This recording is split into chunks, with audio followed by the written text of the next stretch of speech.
And we've also included some bits of advice from our expertise. Our experience. I don't know if it's expertise. And expertise. Experience gets you expertise.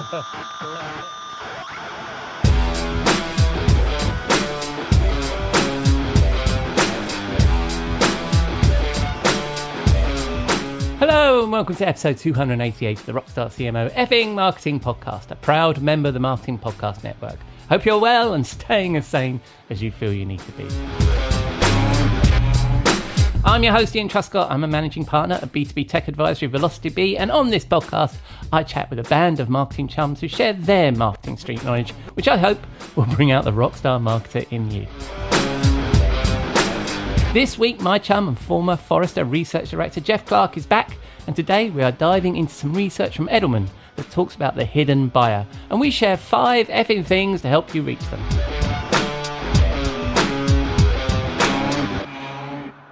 But first, we need to pay the bar tab. I'll be back in a moment. We'll be right back after this word. We'll be right back After this word.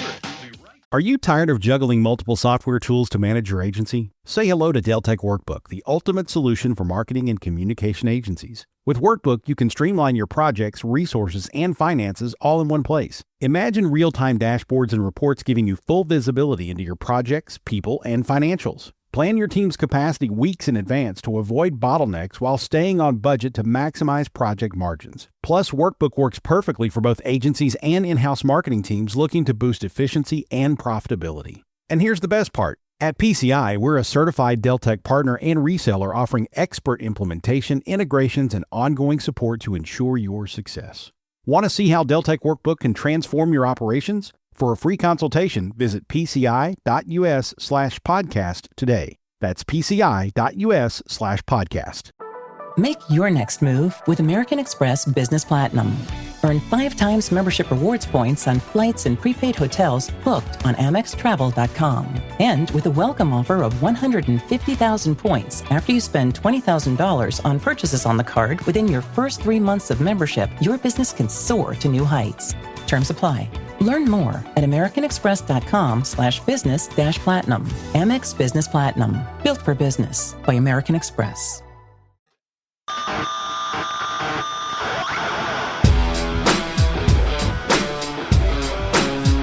Hello, Ian. Welcome to the Rockstar CMO studio. Thank you, mate. How are you doing? I am doing well. It's beautiful, sunny, crisp Lovely day here in Western Massachusetts, and so I was actually before I was eating lunch outside, and before getting into the studio, and I was like, I have to pull myself inside. Still, but I did, and then we had some. Shall we put them down to technical difficulties? So you must have been. Yes, I was like, damn. I could have sat outside for a bit longer. I actually had my lunch outside today as well, although obviously it was a lot earlier because you're in Boston and you're out in Massachusetts and I'm in the UK. So that's the weather report. We both had a sunny day, although September and the fall is approaching here in the UK. We've had some rain and stuff. So it's, when you're just clinging on to the last of the summer, I think that's what's happening. So lunch out in the garden because you can. Yes, that's right. You get every time you can do that. Or we've been having dinner in our back patio, and it's like nice. One day I think we've had it consistently since we got back from our vacation. Nice. So when we will not be able to do it, it'll be a sad moment. Yeah, exactly. So anyway, let's get to the second agenda item in our meeting, in our studio session. Oh, the content. The content, the thing that hopefully the listeners are here for, unless they are here for the weather report, and then we should put more effort into it. So anyway, let's tee this thing up. So a couple of weeks ago, I came across an Insights article by the research firm Edelman, the people behind the famous Trust Barometer that you've probably all heard of, called The Rise of the Hidden Buyer, Rethinking B2B Influence Beyond the Obvious, which comes from research in their 2025 B2B Thought Leadership Impact Report with LinkedIn. So if you're familiar with Edelman, you probably know they do a lot of work with LinkedIn. And the interesting thing is the article opens with, what if the biggest threat to your next customer win isn't the competition, but the people in the room you never even knew were there? Which sounded to me like a thread we should pull on, because we've talked about various elements of the buying group. So let's start with, who are these hidden buyers? What say you, Who Jeff? are they? Who are they? I kept thinking of, I may put this in notes later, but I just kept thinking of like a sales guy in a meeting with a potential buyer. They brought everybody in, and it's like, who? You in the back of the room. Who are you? You look like you're with legal. Oh, you are with legal. Well, in the olden days, I imagine that some of these people would have actually been literally in the room, but seeing as that's not how buying is done now. So anyway, crack on, fella. I think, when an organization is in the market for, buying a product or service, there's usually, the sort of the generic personas we all talk about. There's the champion, who engages early because they're doing a lot of research and percepts. Sales knows they need to work their way to the final decision maker, who's probably the boss, a couple levels up from the champion, but likely within the same function. But these two roles, are primarily involved as representatives of that function, and they understand the needs of the product or service. However, there are other roles of buying groups that do not require in-depth knowledge of that specific product and service, because they might be in finance, ops, legal, compliance, procurement. I mean, on and on and on. And so, they're important to know about, and important, as we'll go through, is how when and to engage them and what they think is important. Yeah, and we'll talk a bit about who they really are in a moment. But we know the type, right? So I think that's a good explanation. we know the type because we've had to deal with them. We've been there, yeah. And so, as is the editorial policy of the show, we've picked 5 effing things to know about the hidden buyers. And we've sort of pulled bits from this research article. It's not a particularly long article, but it's got some good stuff in it, and I'll include a link to it, obviously, in the show notes. And we've also included some bits of advice from our experience. I don't know if it's expertise. And expertise. Experience gets you expertise. The reason why I don't have any hair.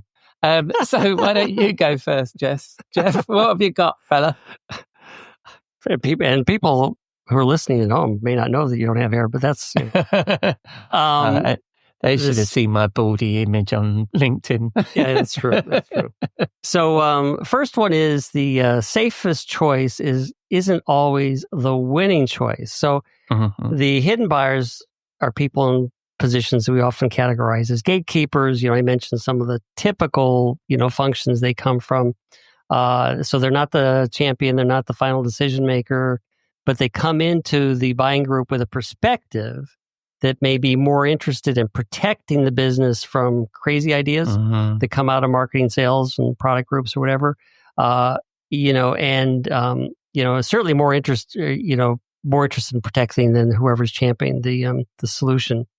So, but one of the things that's interesting from this report is that it says, far from being box checkers, like people who you just like, okay, this is what you want, meets a couple standards, boom.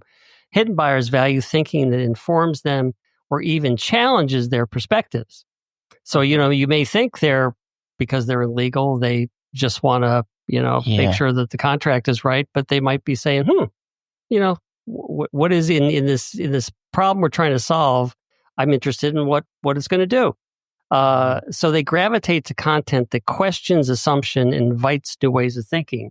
And so they note that tech companies and consultants, always, or I shouldn't say always, they often lose deals because they don't understand the internal dynamics of that business and the role that these hidden buyers play. So, the bottom line for marketers and sales, who are trying to navigate this, is you can't dismiss these personas, and I'm going to use the term persona, in developing content and your campaign tactics. And don't assume that because you're in good standing with the champion of the business, or because you're the leading, have a leading market position, that you're necessarily going to win the day, because the gatekeeper may take a different, opposing point of view. Mm-hmm. Covered a few different things there, Jeff. But the title of that, the first observation that you had there was about the safest choice isn't always the winning one. So I think what you're saying there is that the assumption is that these hidden buyers are all conservative, right? That they're IT, legal, and those kinds of people. But they may also be open to a change, to difference, to innovation, and that kind of stuff. And we make a mistake if we just think they're focused on risk. Correct. But also, they're not going to. If I'm the champion for the solution, I'm going to say these are the market leaders, or it's or they're great people. These hidden buyers are not necessarily going to take your word for it. They're going to want to dig a little bit deeper. Right. Okay. And then, of course, I think what I didn't put in the setup for this report is that it did, and we'll go on to it in a moment, it did talk a lot about content, wasn't it? It's about, that's the way to reach these hidden buyers, which we'll refer to in a moment. So, yes. So, Ian, what is, now that we've understand, one thing about hidden buyers, how do we prepare ourselves to engage them? This isn't how we normally do it. Usually it's just number one, number two. You're teaming that's up. That's number two. You're I'm taking your job. Teaser. You're giving a little teaser. So, well, the thing that's jumped out from me just reading this, and again, it's quite a short little piece, was, and they talk about some of the audience that they describe these hidden buyers in a fairly broad sense. But one of the things that I encourage when doing persona development is not to just, and you've already alluded to this anyway, right? Because that's quite a broad number one, was not just consider the direct buying group, the sponsor, the practitioners with the need, and the budget holders, which is what you just described, but also the gatekeepers. And that's how I usually describe them, as gatekeepers. I think hidden buyers is a lot more sexier, the way Edelman has described them. But they're the people that you've just described in procurement, legal, and IT. Anybody with any kind of compliance role and need to approve your solution. So I was thinking that they tend to be the people who can say no rather than yes. But I was encouraged by what you interpreted from the thing, was that actually they might be open to new ideas, and therefore that would be cool. The other thing as well is when I'm doing personas, aside from just gatekeepers, and I think, okay, so they're not hidden buyers, but they are hidden influences, is that you should extend your persona research to include the people who influence the direct buying group or influence even the hidden buyers. So these are analysts, influencer personas, that kind of thing. And I tend to build these personas based on needs. So what do the hidden buyers need? And where do they get their information? So as we were just saying, hidden buyers are typically about risk, but maybe they're not. And they can say no, but they can't always say yes. So really it's about, but what they can absolutely do is sow fear, uncertainty, and doubt into our buyer's mind. And maybe, oh, fucking hell, I have to deal with legal, or I have to deal with procurement. And that could be sufficient friction. And if you sprinkle on a little dose of fofu, fear of fucking up, that raises the friction spectre. with a dose of fofu. I love that. With a dose of fofu, and that raises the spectre of the actual biggest competitor in B2B, which is do nothing. So I think it's interesting that this article talks about, it may not be your competitor that's the biggest risk to your deal. It could be these hidden buyers, but it could be these hidden buyers actually generate enough friction that your sponsor does nothing. They just haven't got the energy to move forward. Yeah, I was thinking. I suppose a dose of fofu is nothing like a brick of tofu, right? Well, that's what I thought. It's far more fun. Yeah, far more fun. Well, anything's far more fun than a dose of tofu. So when you mentioned personas, I was just imagining that some people in the audience might say, "Oh, okay. So should I define these people by title, by function, by some sort of generic, gatekeeper? What would you suggest?" I try and focus on as few personas as possible. I find that if you go by a title and function, you end up with it becomes difficult to then map that to a content strategy. So what you're trying to get towards is basically a set of needs, so that you can build like a buffet of content that will serve that set of needs. Obviously, if you can then sort of drive some personalization, all that kind of good stuff, it might be important to know who these people are specifically. But I think initially, that's what we're trying to build out. So I think with this group of hidden buyers, you're tending to talk about the kind of content that talks about risk and stuff like that. So maybe I'd bunch a few of them together and then just have typical job titles. So let's say, let's be ridiculously simplistic and say we have a persona called gatekeeper. And those gatekeepers are IT, procurement, blah, blah. What is the content they need now, and what are the needs they have? Now, if their needs are all the same and the content is all the same, unlikely, but imagine it was, then I just have that one persona. It's probably best to know, like, what are the typical gatekeeper roadblocks you would, depending on what your solution is, you're going to run into the same gatekeeping roadblocks, whether it's IT or legal, Absolutely. And also, I mean, this is going to become a whole episode on its own. And I presume we've done an episode on building personas. But then you map in your persona and these hidden buyers into where they appear in the buying journey and what they need at that point in the buying journey to move forward to the next stage, right? So it might be that you're in a particular heavily compliant category, and you know that the compliance bloke's going to come along and say, "Oh, you're ISO 2001 certified." You know that's not going to happen with the sponsor at the beginning who's all super excited about your solution and their problem. They haven't even thought of that. Yeah. So it's going to come in at bottom of funnel when you're already kind of you already have this revenue on your pipeline, and you're going to go, "Fuck, shit, we need to do ISO 2000." So if you can be ready earlier, then that'll help. So that's that. I mean, yeah. Sorry. Don't F up with the FOFU at BOF. Yeah, but that's, I mean, you hear, in fact, I heard about it recently. It was like somebody that got right towards the end and they were almost at signing. And then the sponsor realized that actually they needed to go through a compliance check. And that was a significant piece of work that everybody had underestimated. So just push the deal back 3 months. So that's bad. Yeah. That's bad behavior on the part of the buyer. Oh yeah, but you know what it's. Yeah, but it's like when you get excited about buying something, and you forget you haven't asked whether it's actually going to fit, or you haven't spoken to your wife or kids or whatever. That's exactly what I was thinking. The whole thing falls apart, right? So that can happen. Yeah. So that leads us right to number 3. I think. Yeah, I was just about to do that. All right, it's your turn. What's number 3, Jeff? Define the tactics that attract the hidden buyer. So let's separate for the moment tactics or the delivery mechanism from the content, because you're going to hit content on item number 4. But as we noted earlier, the hidden buyer is hard for sales to connect to. They do not have intimate knowledge of the solution area. They will consume content, however, about the solution area, and they like to be challenged. And so from a tactic or a delivery mechanism perspective, these people are not going to be engaging in the typical channels where you'd find the champions rummaging around for research. They'll typically won't go to events. They won't respond to digital ads on media. Probably won't see them in your intent platforms. But when are you going to engage them? I think you said this. I mean, this requires a little bit of buyer journey mapping, but it's likely going to be late in the sales process. It's certainly late for when you're going to be able to engage them.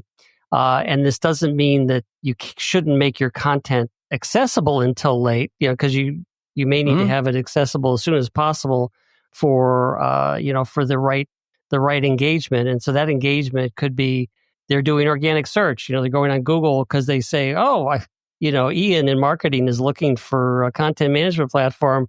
Oh, I'm going to just Google content management platform, see what shows up. What vendors are there? Where do they rank? Blah, blah, blah. Or they might get materials forwarded from the champion. So at some point, the champion might say, geez, I know I need to engage sales or IT or, legal or IT. So I'm just going to start sending a few things. By the way, here's some information. Or, one of the things that's noted in the report is that sometimes decision makers, if the decision maker is all engaged in thinking about this, they may start alerting people that they know are going to be in the buying process. So, both the target and hidden buyers, this is a quote from the report, both target and hidden buyers say that the C-suite executive has encouraged them to consider working with a specific vendor after engaging with that vendor's thought leadership content, which is a tip to what you're going to be talking about next. And so, the other thing, which I kind of alluded to, is that, these people may get into a demo proof of concept meeting, something where certainly I've been in a lot of these meetings, or I've set up these meetings. We're going to buy a new marketing automation platform, so let's pull in a little panel of people, and so this is where you may not. I mean, if the salesperson or whoever is there should get the names of everybody who's in the meeting, but that might be the first time you ever get an indication that somebody from IT is here and somebody from procurement, and okay. So I need to park that and then figure out how I can engage them.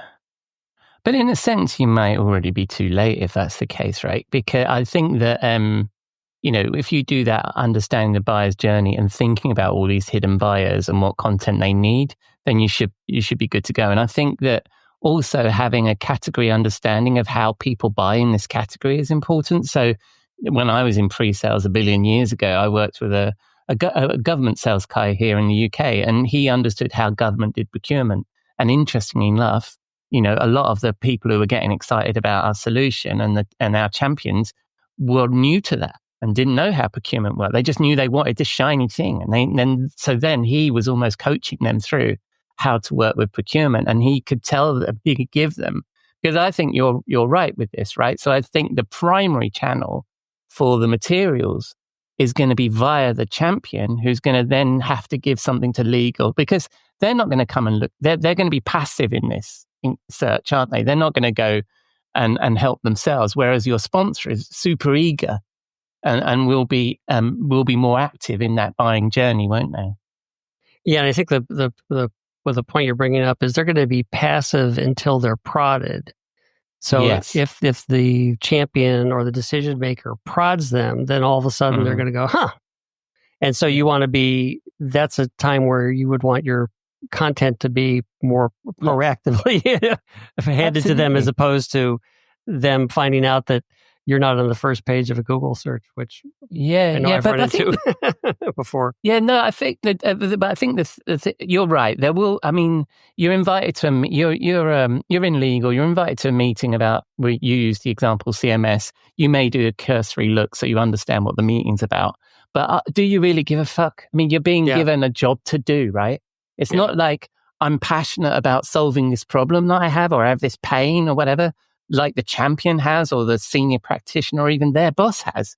The legal person's just like, oh, another thing. I mean, I've got another job to be done. How do I So any way that the sponsor can help them or get them excited, then even better. Well, that's the interesting. Yeah, the interesting thing about this article, is it does paint the hidden buyer as somebody a little more engaged in the deal than I've just described, right? Well, the hidden buyer may also be. This is where I was going to say this is that it's good form for the champion to engage these people as early as possible for their own benefit, let alone for your benefit as the vendor, because these people, if you're not a good, we've often mentioned, steward of the company's resources, the hidden buyer is going to be like, well, I'm going to prevent this guy from making another mistake like he did last time he bought a CMS system. Absolutely. So anyway, we figured out kind of, how to get to these guys. What do we give them? Yeah. This is number 4, by the way, for those who yes. So number 4, and unlike, I think, the last one, which is just some general advice I was giving, this is actually a direct quote from their research. And what they're saying is why thought leadership works when other tactics don't. So they're saying that the Edelman research suggests that actually, unlike what I've just been saying, is that actually hidden buyers will engage with this thought leadership work. Although I do maintain that your sponsor probably needs to give them a nudge in that direction, right? And also, what was not a surprise to either of us, or certainly to me, was that, when you boil it down, it's about building trust, according to, and the quote in their little report was, hidden buyers actively seek substance, not sizzle. They're drawn to content that speaks to their priorities and business challenge. Now, absolutely, and so does everybody, right? But I think what we're saying is that we need to create content that's about the business challenge the hidden buyer has, not just the buyer has, right? And then I thought I'd just throw some stats in there about that came out of this was 71% of hit. And you know what we should have done? We should have given a bit of background to how many people they spoke to and stuff like that. So I'll include that in the show notes. Lots of people. 71% of hidden buyers say thought leadership is more effective than traditional marketing or sales materials at demonstrating a vendor's potential value. No surprise there. You know, anybody who's passionate about content marketing will tell you that that's the case. And then 64% trust thought leadership more than product sheets or brochures when assessing capabilities.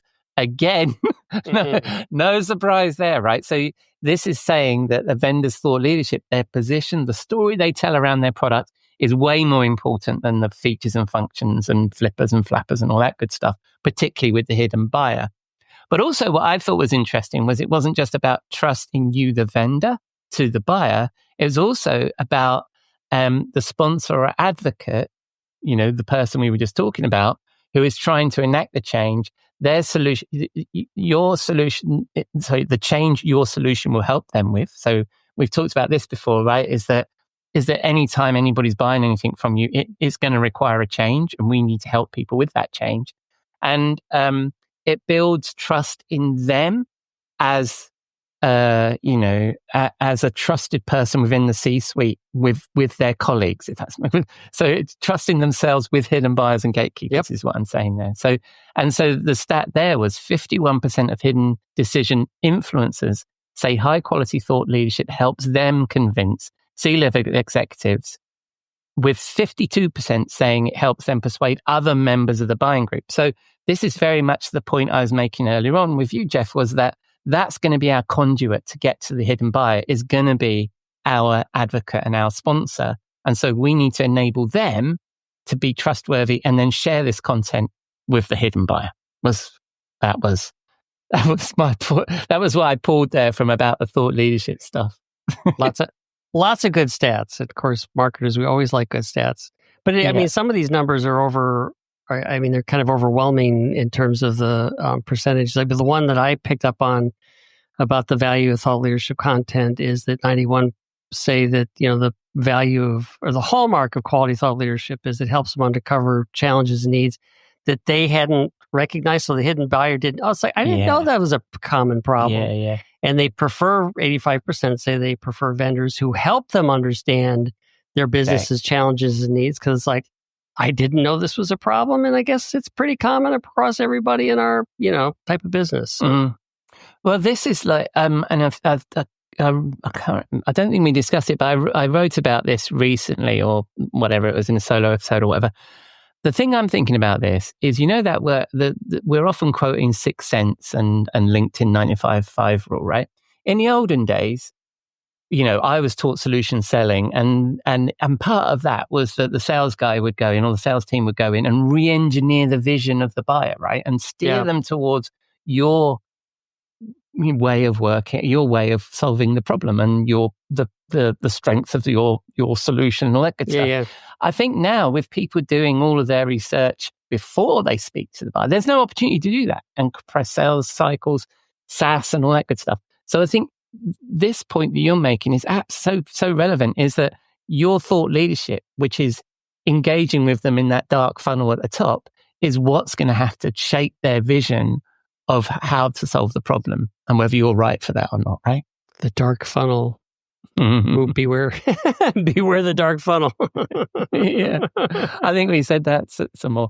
So let's move on to number 5, and I know that you're going to give us some practical advice here. What have you got there? Let's go practical here. So, and I don't, this was not mentioned in the report explicitly, but one of the things that I certainly became aware was a really good practical way of identifying people in a buying group is to set your CRM system up so that you can log these hidden buyers as you run into them. So it's important to in a CRM system to enable the concept of a buying group at your target accounts. So there's multiple individuals that you're looking for engagement any way you get it: attendance, events, downloads, intent, activity, blah blah blah blah blah. And so, that also would include the relevant hidden buyers. And as we were discussing earlier, you might have a generic gatekeeper, or you might have a specific I know we're going to run into legal. I know we're going to run into IT. Mm-hmm. And this is a capability that has been available in sales CRM systems for, I'd say 3 or 4 years. In Salesforce, it's called the opportunity contact roles. So on an opportunity, you can have multiple roles, and again, identify them however makes sense for your the solutions you're selling from your organization. And I don't know how many, when I was at Serious Decisions, we were talking about this stuff all the time. I don't know how many people at this point have sort of adopted this approach, but I put a link in to a blog post that goes through this, at least relevant to Salesforce. So, but that way you can populate the CRM to inform sales and give them a heads up when it's like, hey, we got something from maybe a webcast that was identified from this account, and they happen to be in legal. So consider that person in your opportunity orchestration. And it also, by being able to log these to the opportunity, it helps you score the opportunity based on the engagement. So more identified personas, higher opportunity score, more likely to close. Absolutely. And I think this is where you've got to have that tight. This is where revenue ops comes in, and this is where a tight sales and marketing function come together, right? Is because if you know that if you've identified the buyer's journey, and that at some point later on legal are going to get involved, then you can, when in the qualification of the deal in the early stages, go to the sales guy. Do you know who the legal person is that's going to review this yet? Yeah. No, I don't. We're only And you can't call this qualified, or you can't move it through the stages until that sales guy knows who the legal person is that's going to approve this deal, right? Or the compliance person. Where if you run into these gates or get these hidden buyers all the time, then you can build that into your sales process, can't you? And like you say, you can map that in the CRM nowadays. So that's fantastic. All right, so there's our 5 effing things for hidden buyers. So the first one of those was the safest choice is not always the winning one, so that we don't always believe that that these are going to be conservative buyers. They may actually be looking for something quite interesting from you and your thought leadership. My tip to develop the extended personas. Then, Jeff, you were saying that we should define tactics that attract the hidden buyer. The fourth one, rather, that was the third one. It was about thought leadership, which works better than other tactics. And the 5th, set up your CRM to identify these hidden buyers. So that's the conclusion of that part of our agenda. The next part of our agenda is the song, Jeff. The song. So this is this was an interesting research, and I commend Ian for actually suggesting a Rolling Stones song from, I think, 1964 or something like that, because that's usually my category, even though that's not my era necessarily, but we decided to pick In the Shadows, which the hidden buyers are certainly, and it's from a group called The Rasmus. 2003, they said, I've been waiting in the shadows for my time. And I'll just conclude that my time to talk to you, Mr. Hidden Buyer. Well, it's concluding our time to talk to each other. So that concludes our session in the studio this week, mate. And you're not taking any more holiday? You're back in the studio next week, right? No, I'm not taking any more holiday. All right, mate. I'll see you then. See you then.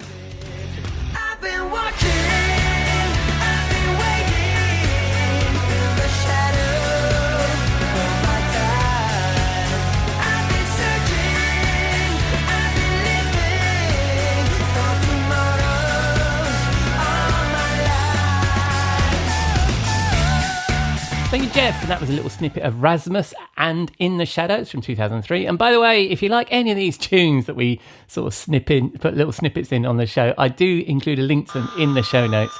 And as you heard, Jeff will be back next week.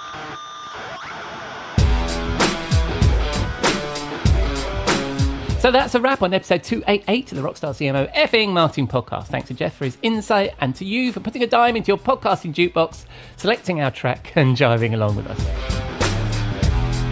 I've been your host, Ian Truscott, and you can find links to me, Jeff, and the report that we referred to there in the show notes on rockstarcmo.com. We can also find our blog, newsletter, and all of our previous episodes.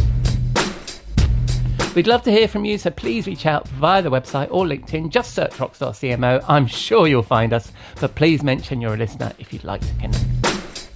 Coming up, I'll be chatting with Robert in our virtual bar on Friday, so that will drop on Saturday, and Jeff and I will be talking AI and our fundamentals next Wednesday. So I'm looking forward to that, and I hope you join us for some of those or some of that here at Rockstar CMO FM.